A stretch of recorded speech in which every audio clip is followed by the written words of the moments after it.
اب بات یہ ہے کہ ہندوستان کی حکومت کو وہاں خود سپورٹ نہیں مل رہی، وہاں اپوزیشن کی سپورٹ ان کو نہیں مل رہی، سیاسی جماعتوں کی سپورٹ نہیں مل رہی، مذہبی جماعتوں کی سپورٹ نہیں مل رہی،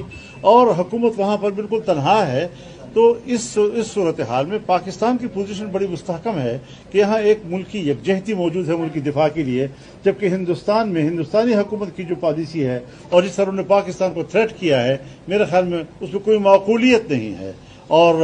اس حوالے سے جو ابتدائی خبریں آئی تھی کہ کس طریقے سے FIR کاٹا گیا، کس طریقے سے پاکستان پر الزام لگایا گیا، یہ ساری چیزیں ایسی لگتی ہیں کہ جیسے انہوں نے بس اجرت بھی کی ہیں اور وہ کوئی سیاسی فائدہ اٹھانا چاہتا تھا مقامی سیاست میں، جو حاصل نہیں کر سکا۔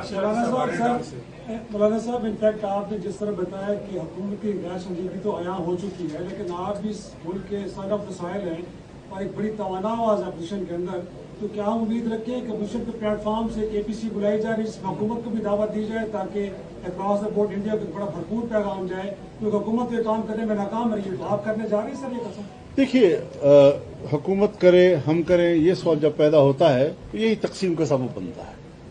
اس وقت تو حکومت کو کرنا چاہیے سارا کچھ، اور اگر حکومت خاموش ہے، اپوزیشن اجلاس بلا لیتی ہے، یہ بھی ایک تقسیم کا علامت بنتی ہے۔ تو میری رائے میں یہ سارے سٹیپس جو ہیں اس وقت حکومت کو اٹھانے چاہیے تھی، اور ہم اگر اٹھائیں گے، ہم تو کل بھی اٹھا سکتے ہیں، ہمارا کوئی مسئلہ نہیں ہے۔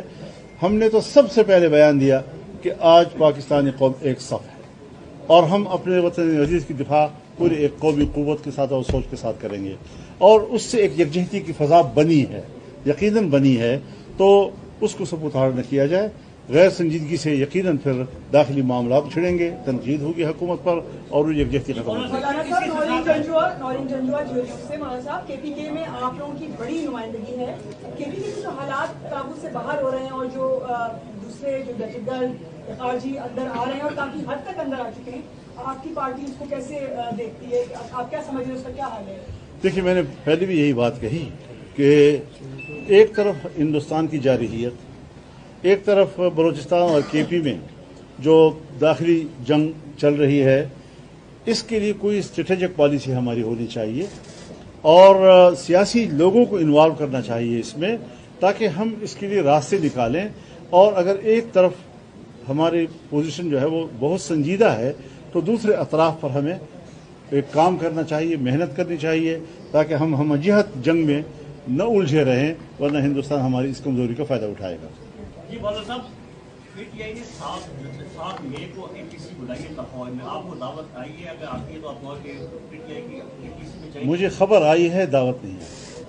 مولانا صاحب، اس حوالے سے آپ ہمیشہ یکجہتی پر یقین رکھتے ہیں اور ساری سیاسی اور جمہوری قوتوں کو اکٹھا کرنے میں بھی مصروف رہتے ہیں، میاں نواز شریف کے ساتھ اس حساس معاملے پہ کوئی رابطہ کریں گے؟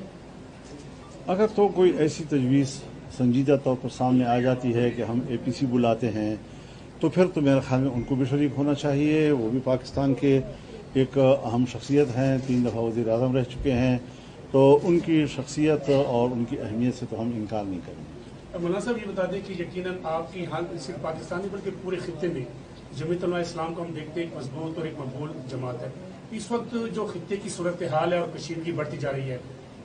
آپ ایز اے ہول بھارت کی جو BJP اور کانگریس کی قیادت ہے، آپ یہ سمجھے کہ اس وقت جو ہے آپ خطے میں اپنے جمعیت علماء اسلام اس کی نمائندگی، اس کو کیا پیغام دینا چاہیں گے اس صورتحال پر خطے کے؟ میرے خیال میں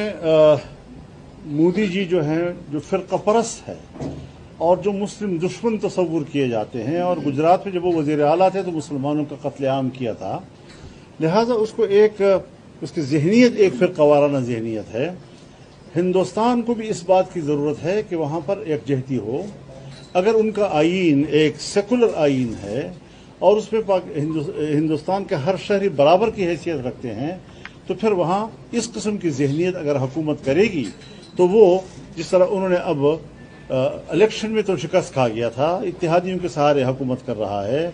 پھر اس نے جو تبدیلیاں کشمیر میں کی اور جس طرح ڈیموگرافی کو تبدیل کرنے کی کوشش کی، لیکن الیکشن میں کشمیری عوام نے مسترد کر دیا ان کو، یہ چیزیں ان کے اعصاب کو توڑ چکی تھیں۔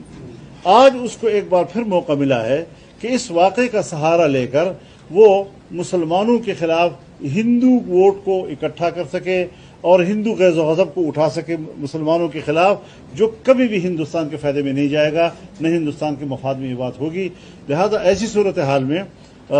ہندوستانی قوم کو بھی سوچنا چاہیے کہ ایک ایسا فرقہ پرست جو قوم کو آپس میں لڑاتا ہے، جو اپنے ملک کو دوسروں سے لڑاتا ہے، بلا تحقیق لڑاتا ہے اور اندھاپن الزامات لگا رہا ہے، اس صورتحال میں میرے خیال میں اس وقت وہاں جو اپوزیشن کا رول ہے حکومت کے حوالے سے، جو اس کو یکجہتی نہیں مل رہی ہے، اتفاق رائے نہیں مل رہا ہے، اس کی یہی وجوہات ہے۔ بہت شکریہ۔